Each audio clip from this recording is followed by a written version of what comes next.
¿cierto?, que graba las conversaciones de los niños. Y después esas conversaciones se mandan a la compañía. Es uno de los tantos ejemplos de qué se pueden hacer con nuestros datos personales. El 28 de enero pasado se celebró, digamos, el Día Internacional de la Protección de Datos. No sé si hay algo para celebrar en realidad. Se realizó. No hay mucho. Se recuerda la firma del Convenio 108, que es de 1981, donde los países europeos se comprometieron a velar por el buen uso de los datos frente a el procesamiento. Bueno, primero que recogen los datos, después los procesan y después comunican estos datos. Bueno, hay que tener cuidado. ¿Qué se puede hacer? ¿Qué falta en Chile en materia de legislación? ¿Cuántos ejemplos hay?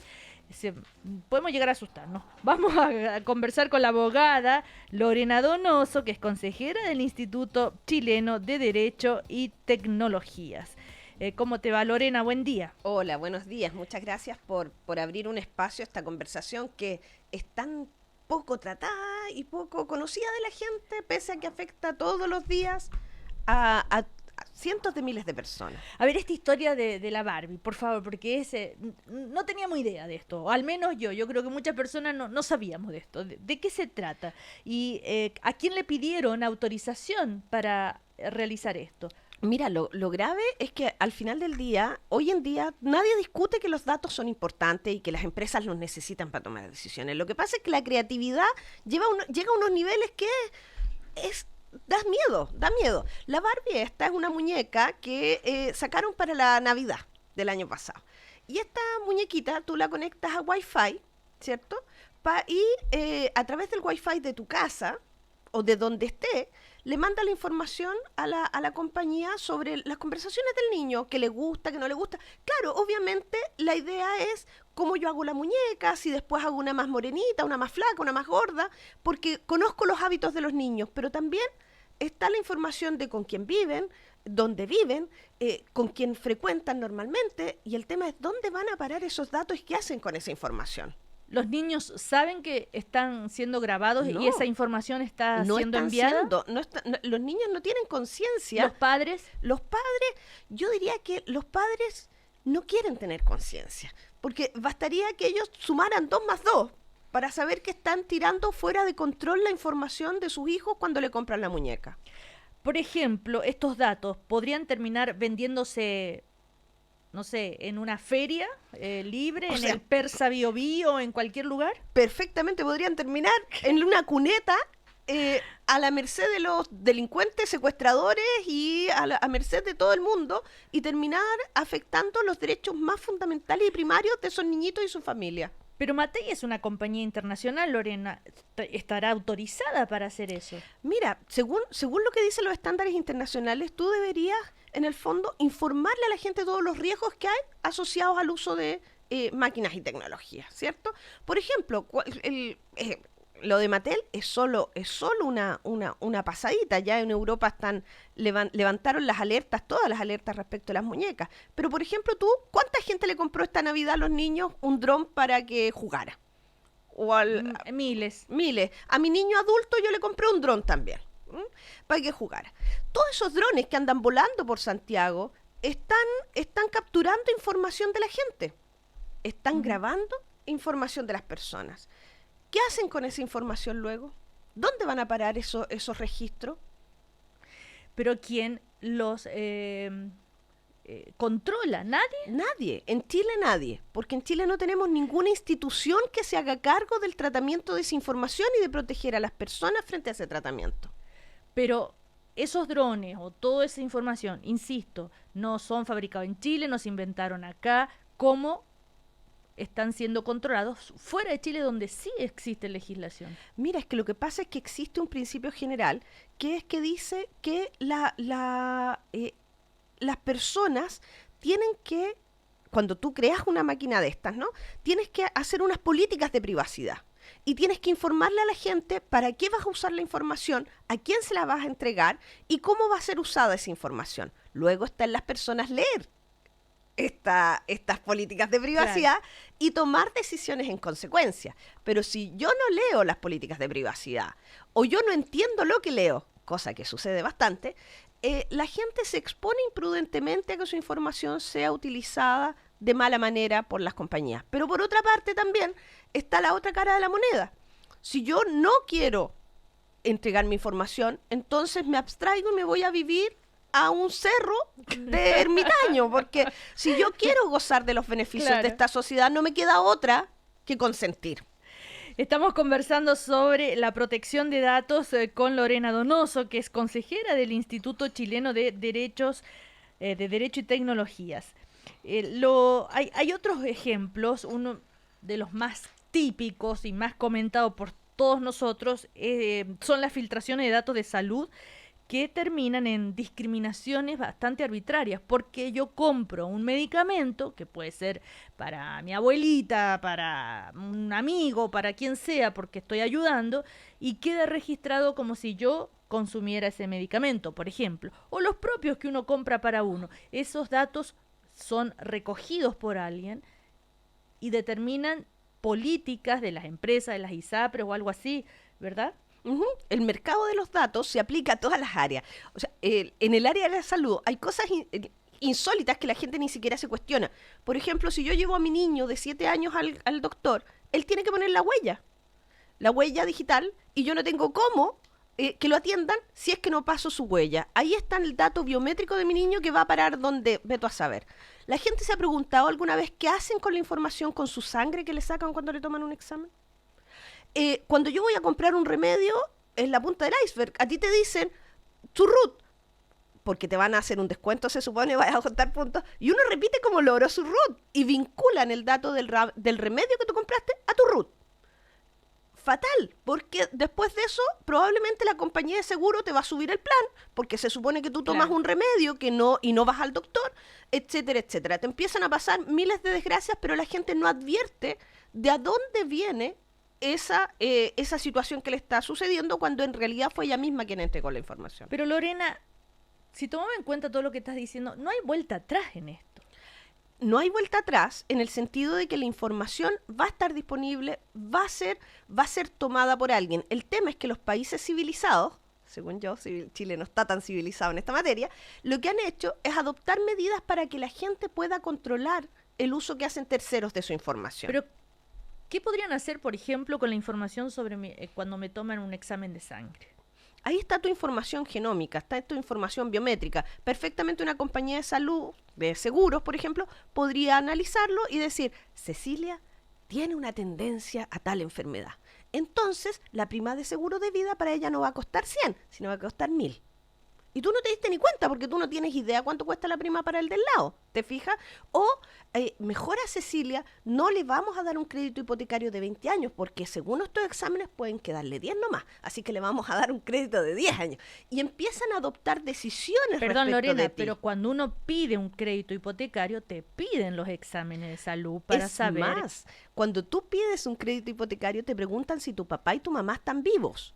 Y si en el caso que no estén vivos, te preguntan de qué murieron. Y si es que murieron, lo más probable es que al poquito andar te empiecen a llamar ofreciéndote seguros para protegerte contra la enfermedad de que murieron tus padres. Uh-huh. O sea, la información se trafica de compañía en compañía a espaldas de las personas, y las personas empiezan a verse envueltas en decisiones que terceros toman a su respecto en base a esa información, y no tienen idea cómo ni por qué les llegó este garrote de esta parte sin que ellos supieran en base a qué información están tomando. Y muchas veces información de mala calidad sin que ni siquiera puedan corregirla. Hay otros ejemplos que podríamos mencionar, Lorena, como para ir tomando conciencia. ¿Cuál es este ejemplo de los televisores Samsung? ¿Qué hacen? Mira, en general... ¿Y es solo esa marca? ¿O? No, en general los computadores que tú tienes, que hoy día tienen una camarita que te miran, sí. ¿Ya? Los televisores también tienen tienen sistemas de captura, porque están todos hoy en día conectados a Wi-Fi y a Internet, ¿cierto?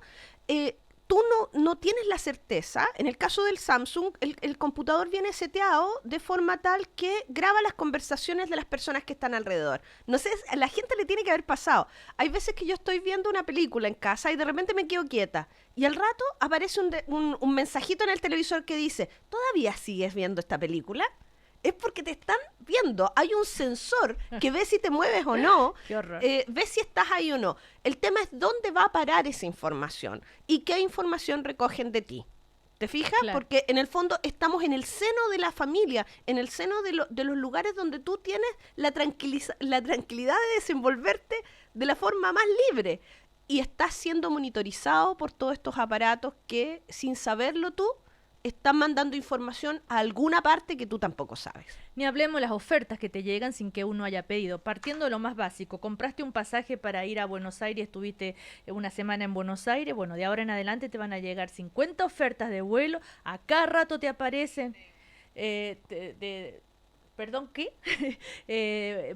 Muchas ofertas de vuelos, de los hoteles, y tú estás de lo más bien en tu celular o estás buscando algo preciso y te aparece y a cada rato. Claro, pero si mira, es las ofertas, la gente dice, ¿sabes qué? Lo que pasa es que nosotros vivimos lamentablemente en una sociedad de mercado, que es más allá de una economía de mercado, ¿no? En una sociedad de mercado donde todo se transa y se vende. Por ejemplo, tu teléfono le manda a un montón de gente dónde tú estás, qué estás haciendo, dónde vas a ir. Y en el fondo tú te metes a una página web inocentemente a leer y te das cuenta que cuando estás leyendo el diario que lees, cualquiera, empieza a aparecer el zapato que revisaste hace un año en alguna página web y te empiezan a llegar a bombardear con ofertas y a bombardear con en el fondo el perfil de tu vida. El tema es que hay miles de cosas que tú nunca viste porque ellos decidieron que a ti te gustaba eso y no otra cosa. A todo esto, en Chile se está preparando una ley de protección de datos. Porque, por ejemplo, Estados Unidos había logrado un trato preferente en materia, ¿no es cierto?, de protección de datos. No adecuaban su legislación general, sino que las empresas adherían voluntariamente a los estándares europeos, donde allá parece más exigente. ¿Cómo podría ser esta ley en Chile y por qué todavía no es una realidad? ¿Por qué no es urgente? ¿Y de qué ministerio depende? No sé, ¿a quién le podemos ir a pedir cuentas? Mira, aquí en Chile nosotros tenemos una ley del año 99, pero esa ley se estableció en base a parámetros de riesgo en donde nosotros queríamos bajar el riesgo país para las inversiones. Y en ese sentido lo que se hizo fue regular el tratamiento de los datos económicos para que las empresas tuvieran información y pudieran decidir cuáles eran las tasas de crédito que le iban a dar a la gente. Lo tomamos en base a la legislación española y aprobamos la ley y al mes siguiente se derogó la ley española y se dictó una nueva ley con mejores estándares de protección. Pero nosotros nos quedamos en el modelo del año 95, pero le cortamos todo un capítulo que era el capítulo de la autoridad de control. Una autoridad en el fondo que se preocupara de que esta legislación se cumpliera y le sacamos además el capítulo de las sanciones e infracciones. Por tanto, hoy en día las empresas no tienen ningún incentivo para cumplir la ley porque no hay una infracción, no hay una sanción que sea ejemplificadora o que sea un incentivo suficiente para que ellos se adecúen a esta materia, ¿no? Hoy en día, en Chile, es el Ministerio de Economía con el Ministerio de Hacienda quienes tienen bajo su control el perfeccionar esta norma y establecer realmente una autoridad de control y sanciones e infracciones que sean ejemplificadoras, ¿no? Se hizo una mesa de trabajo el año pasado y es curioso, fíjate, aquí se da un fenómeno a la inversa de que en otras cosas, ¿no? Las empresas quieren que las regulen. Los tratadores de datos quieren que el estándar de protección mejore en Chile. ¿Por qué? ¿Ya? ¿Por qué? Porque están perdiendo oportunidades de negocio. Porque claramente los países civilizados ya han hecho normativas equivalentes. Todos tienen autoridad de control, tienen un régimen infraccional. Están enfocándose a modelos de privacidad por diseño, de control de riesgo, de protección de los derechos. Quieren que la gente arregle su información y se acerque a ellos y les diga, mire, yo ya no gano 100, gano 50, no me des tanta plata, deme menos, ¿se fija? En cambio aquí se ve, nos miramos el ombligo y seguimos diciendo es que los problemas del país son tan tremendos que no podemos invertir en una autoridad de control, no podemos establecerla de momento, ¿no? Ahora hay esperanza porque el gobierno de alguna manera ha puesto el objetivo prioritario en esta materia, pero las empresas pierden millones de dólares porque no están insertas en los mercados globales de información. Estamos conversando con la abogada Lorena Donoso, consejera del Instituto Chileno de Derecho y Tecnologías. Estamos hablando sobre la protección de datos. ¿Cómo hacer, Lorena, para no caer también en una paranoia?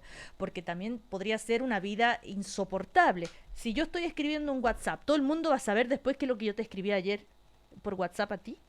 Claro. Obvio. Mira, hoy en día todo lo que tú mandas por correo electrónico, todas las páginas web que tú visitas, tu comportamiento de lectura en internet, las horas que tú pasas conectado, toda esa información va a una juguera y alguien saca de esa información alguna noticia. ¿Alguien quién? ¿Quién podría? ¿Qué capacidad debe tener tecnológica para recoger esa información? Hoy en día es muy fácil porque en el fondo esta persona está conectada con esta otra persona y los computadores es lo mismo y están sumidos en una gran capacidad de cálculo universal. Es curioso entenderlo, ¿no?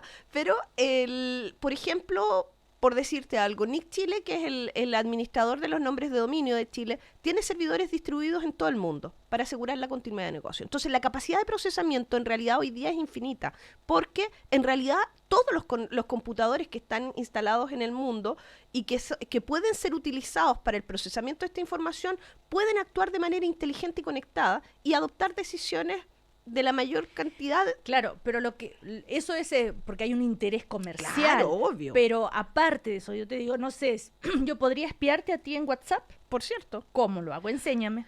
Ay, bueno, pero lo que pasa es que, mira, hay dos provisiones que tú tienes que tomar. Uno, cuando tú participas en redes sociales, ¿lees las políticas de privacidad?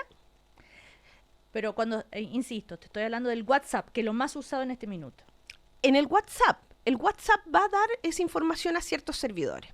Esos servidores, a su vez, guardan la información, ¿ya? Si es que tú tienes un convenio con WhatsApp para poder conocer esa información, te la van a entregar. El tema... Pero yo tengo que tener un convenio. Tú, si quieres saber de mí. Claro. Yo, si quiero saber de ti. ¿Con quién firmo? ¿Con quién hago el convenio? Con WhatsApp. Con la empresa. Lo que pasa es que hay empresas detrás de este tratamiento de la información que a su vez agregan y desagregan esta información y la entregan ordenadita a quien la necesite y para que lo necesite. ¿A cualquiera? Porque sí, tengo que pagar por ese servicio. Normalmente tienes que pagar por ese servicio. Si ahí está el dinero. Si no, Claro. Estas empresas no cotizarían en bolsa como cotizan. Facebook no sería la compañía más cara del planeta si es que su información no valiera nada. ¿Qué es más peligroso? ¿Facebook, el mail, el WhatsApp? La gente que los usa. El problema no es la herramienta, es como decirte el auto. La gente no usa el auto porque puede atropellar a alguien. ¿Qué es más peligroso, el auto o la gente? La gente que lo usa. Cuando yo digo, estoy en el baño haciendo tal cosa, entrego información infinita. La gente, nosotros no somos nativos digitales Twitter, y por no ejemplo. tenemos conciencia de lo que entregamos. Twitter Cuando tampoco, entonces. No, cuando yo tuiteo, si yo tuiteo algo de mi privacidad, de mi vida íntima, evidentemente pierdo el control de ella y la entrego para que cualquiera la use. Ujú. Yo tengo que tener esa conciencia. Estamos insertos en esta sociedad, es lo que nos tocó vivir y por tanto tenemos que cuidar la información que tenemos. Hoy día todo lo que entregamos en una red puede ser usado por terceros. ¿Por qué? Porque hoy en día lo que rige es una cosa que se llama el consentimiento inequívoco. Si usted lo usa, mijita, usted sabe para qué lo está usando. Y si está entregando esta información, la está entregando porque tiene la conciencia y no le importa que los terceros lo vean. Ahora, Lorena, llama la atención entonces que, por ejemplo, lo que se está investigando en política y platas, el intercambio de correos electrónicos. Acabamos de descubrir, o se acaba de conocer, mejor dicho, porque el fiscal así lo supo, se filtró, los correos electrónicos entre Longueira, ¿verdad? Y la compañía y Penta. Uh-huh. Sokimich, perdón. Tanto tuvo que trabajar el fiscal, tanto tuvo que trabajar la prensa para lograr conocer eso. Incluso el computador de Sebastián Dávalos, que tuvieron que hacer tanto trámite para poder saber si fuera tan fácil. Ah, que lo que pasa es que tú tienes que distinguir. Como dice, me voy a poner abogado. Hay que distinguir. Cuando tú estás, en el fondo, si tú contrataste con una empresa un servicio, ¿m? La empresa tiene un deber de custodia de esa información y lo que te va a decir es que solo se le va a entregar a quien tenga una orden judicial para entregárselo, ¿ya? Ese es el uso primario de la información, para conocer toda la información, ¿cierto? El tema es que hay usos secundarios de la información que aparentemente se entrega desagregada, anonimizada. Sin embargo, a nivel internacional hoy se sabe que la anonimización no es factible. Es un tema de esfuerzo. ¿Qué esfuerzo voy a poner para saber quién está detrás de esta información? En los casos que tú señalas, efectivamente, los fiscales tienen que conseguir una orden judicial para levantar la reserva de esta información. Y hoy en día ninguna compañía seria se va a entregar a la justicia, va a entregar información si es que no tiene esta orden, ¿no?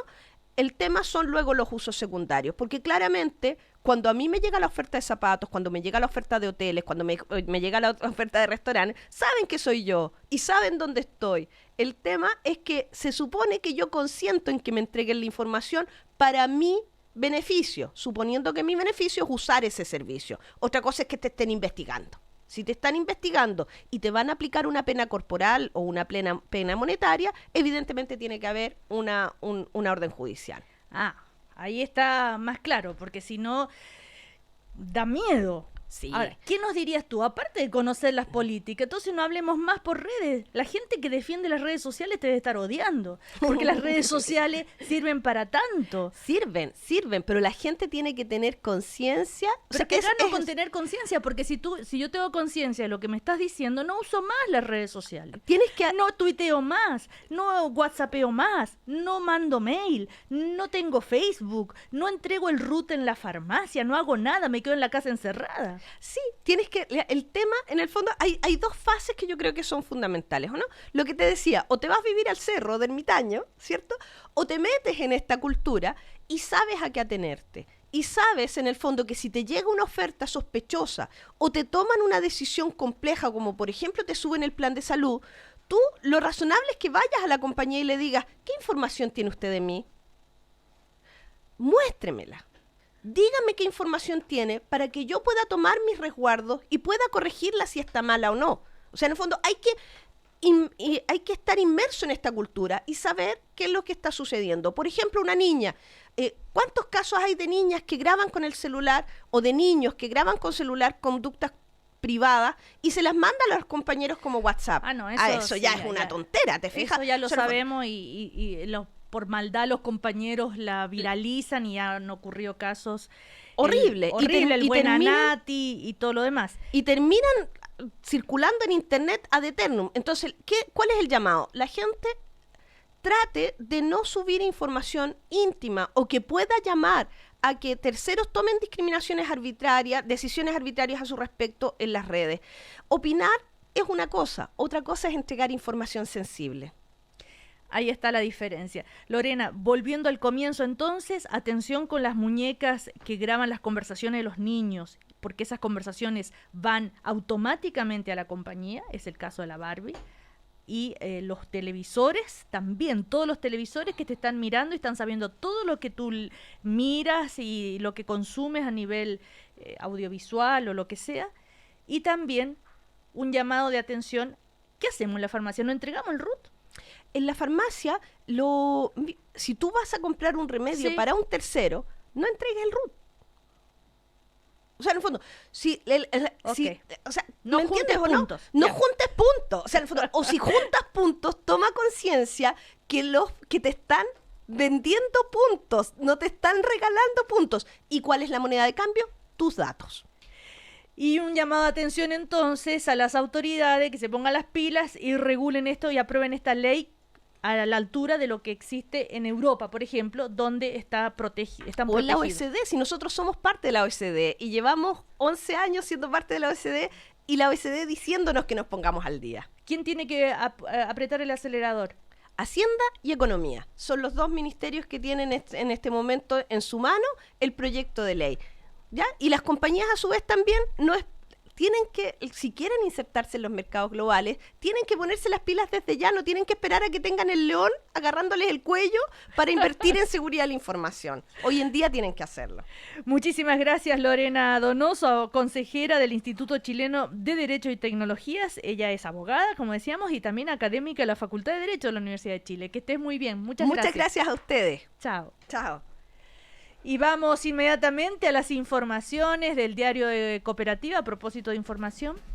Rodrigo Vergara, buen día. Buen día, Cecilia. Información importante por lo demás. Una época muy transitada, digo esta, por los turistas argentinos rumbo a Chile y algunos chilenos que se arrancan a Mendoza también por estas horas, pleno febrero, plenas vacaciones para muchos chilenos.